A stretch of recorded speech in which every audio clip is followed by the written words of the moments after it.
সত্যটা কিন্তু দারুণ হয়েছে, দেখো কত সুন্দর সবুজ কালার। তা ওদিকে আমি আম গাছ থেকে আম ছিঁড়ে নিব, তো আমগুলো নিচে ঝুলে ঝুলে আছে, তো বড় হয়ে গেছে। তো এইভাবে আমি আমগুলো একটা একটা করে এক এক জায়গা থেকে ছিঁড়ে নিচ্ছি।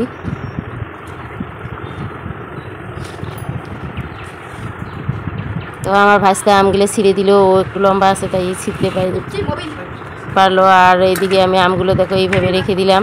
তো এখন আমগুলো ছিলকাগুলো ছিলে নিব। তো একটা কাটারি দিয়ে আমি আমগুলো সবগুলো আমগুলো একে একে এইভাবে ছিলে নিব।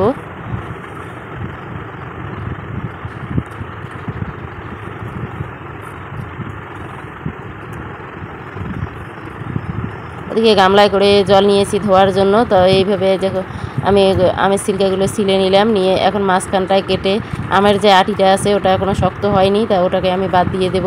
ওটাকে ফেলে দিয়ে দিলাম, দিয়ে আমি এখন এটাকে জলের মধ্যে রেখে দিচ্ছি। তো এইভাবে আমি সবগুলো আম কেটে নিলাম। দেখো আমগুলো কিন্তু দুভাগ করে কাটা হয়ে গেছে। তো এটাকে এখন আমি টুকরো করে কেটে নিচ্ছি। টুকরো করে কাটলে তাড়াতাড়ি এটাকে সেদ্ধ করতে হবে, তাড়াতাড়ি সেদ্ধ হয়ে যাবে, সেজন্য টুকরো করে কেটে নিলাম। তো টুকরো করে কাটা হয়ে গেছে। আর এদিকে গ্যাসে একটা কড়াই বসিয়ে দিলাম, দিয়ে 1 কাপ জল দিয়ে দিলাম সেদ্ধ করার জন্য। তো আমগুলো ধুয়ে নিলাম, টুকরোগুলো ধুয়ে নিয়ে এখন গ্যাসের মধ্যে এটাকে সেদ্ধ বসিয়ে দিলাম। এটা কিন্তু এখন সেদ্ধ হয়ে গেছে।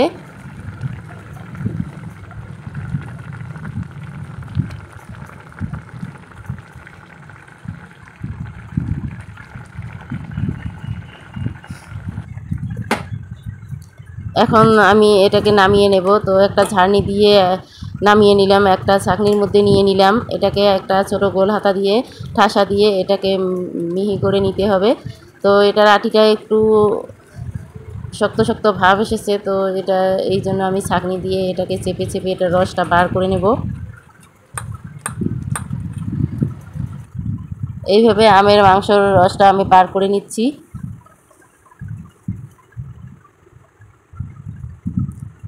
এখন কিন্তু বার করা হয়ে গেছে। তো দেখো আটিগুলো একটু শক্ত শক্ত ভাব, তো এটাকে আলগা করে রেখে দিব, ফেলে দিব এটাকে।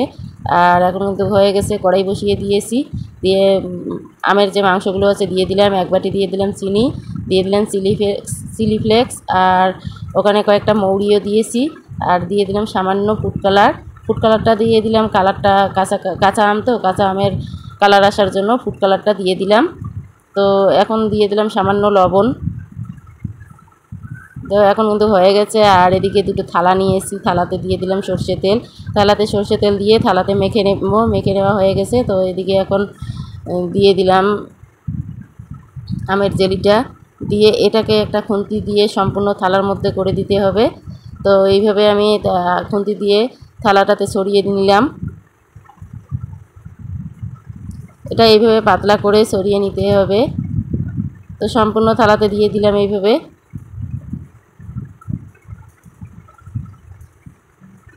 এখন কিন্তু রেডি হয়ে গেছে। তো এখন দিয়ে দেব রোদ্রে, 2-3 ঘন্টার জন্য এটাকে রোদ্রে দিয়ে দেব। অনেকটা রোদ এসে গেছে, আর আমসত্ত্ব এই গরমে খেলে শরীর ঠান্ডা হয়ে যায়। তো এখন হয়ে গেছে, 2-3 ঘন্টা পর ফিরে এলাম।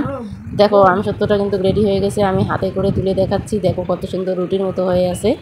তো এখন কেটে নেওয়ার পালা। দেখো আমি একটা চাকু নিয়েছি, চাকু দিয়ে এটাকে কেটে দেখাচ্ছি কত সুন্দরভাবে এটা কাটানো হচ্ছে। এটাকে পিস পিস করে কেটে নিলাম। রোদ উঠছে, নিয়ে এটাকে পেঁচিয়ে পেঁচিয়ে গোল করে নিলাম।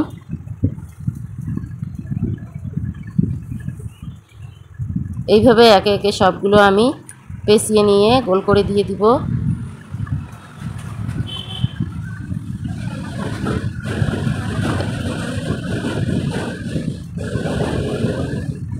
এখন কিন্তু দেখো কত সুন্দর হয়েছে আমসত্ত্বটা। আর আমার আমসত্ত্ব রেসিপিটা যদি আপনাদেরকে ভালো লাগে, লাইক শেয়ার সাবস্ক্রাইব অবশ্যই করবেন, আর কমেন্ট করতে ভুলবেন না। আমি চেষ্টা করব আপনাদের জন্য নিত্য নতুন ভিডিও নিয়ে আসতে। আজ এই পর্যন্ত, থ্যাংক ইউ।